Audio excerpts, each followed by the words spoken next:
बादशाह सी ओदी कुड़ी जदों वड्डी होई तां बड़े गुस्से च रहिंदे सी, हर किसे नूं लड़दे सी, चीख चीख के बोलदे सी। ते बादशाह बड़ा परेशान सी भी हुण इहदा की करिए।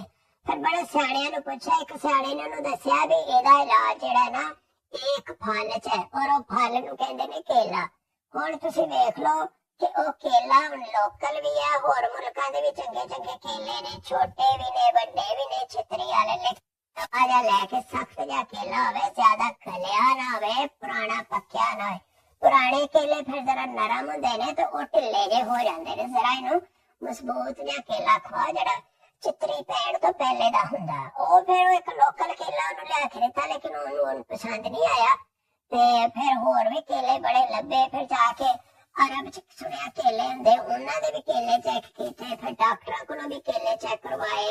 फिर रशिया चों भी केला चेक करवाया। नहीं फिर पता चला एक दा केला है ना वो बड़ा मशहूर है, बड़ा बड़ा, वो बड़ी ओहदी शोहरत आ दुनिया विच।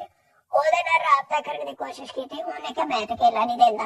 वो बड़ा मसला बनया। बादशाह ने कहा भी मेरी कुड़ी दा मसला है, तू केला दे दे, तू मैं तेन बादशाह ते दे देने, तू जो चाहना दे देने, दौलत ले ला, महल ले ला, इत्थे ले ला, किसी बाहरले मुल्क च ले ला, लेकिन तेरी मेहरबानी केला दे दे, वो ठीक हो जाए।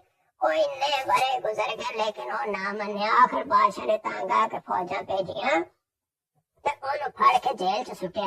ओह कहंदा चाहे उमर मैनू जेल च पा दो, चाहे इत्थे मैं मर जांगा, मैं इनू केला नहीं देना। ओह कुड़ी कहंदी मैं एदा ही केला लेना, मैनू एदा केला लैके दे।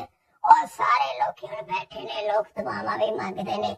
ਉਹ जेल ਪਿਆ ਹੋਇਆ। ਉਹ ਲੋਕੀ ਕਹਿੰਦੇ ਕਿ ਉਹ ਜਦੋਂ ਇੱਕ ਹਾਂ ਕਰਦੇ ਤੇ ਉਹ ਬਾਹਰ ਆ ਸਕਦਾ। ਉਹ ਕਹਿੰਦਾ ਮੈਂ ਹਾਂ ਨਹੀਂ ਕਰਨੀ। ਉਹ ਬਾਹਰ ਬੈਠੀ ਕਹਿੰਦੀ ਮੈਂ ਇਹਦਾ ਕੇਲਾ ਲੈਣਾ, ਜੋ ਮਰਜ਼ੀ ਹੋ ਜਾਏ ਮੇਰੀ ਤੇ ਦਾ। ਹੁਣ ਦੱਸੋ ਕੀ ਕਰਨੇ, ਵੇਖਦੇ ਫਿਰ ਕੀ ਹੁੰਦਾ। ਜੇ ਕੋਨੇ ਤੇ ਕੇਲੇ ਦੇਣ ਦੀ ਹਾਮੀ ਭਰ ਲਈ ਤੇ ਬਾਹਰ ਵੀ ਆ ਜਾਏਗਾ, ਫਿਰ ਮੈਂ ਤੁਹਾਨੂੰ ਅਗਲੇ ਪਾਠ 'ਚ ਦੱਸਾਂਗੀ ਵੀ ਹੁਣ ਕੀ ਬਣਿਆ।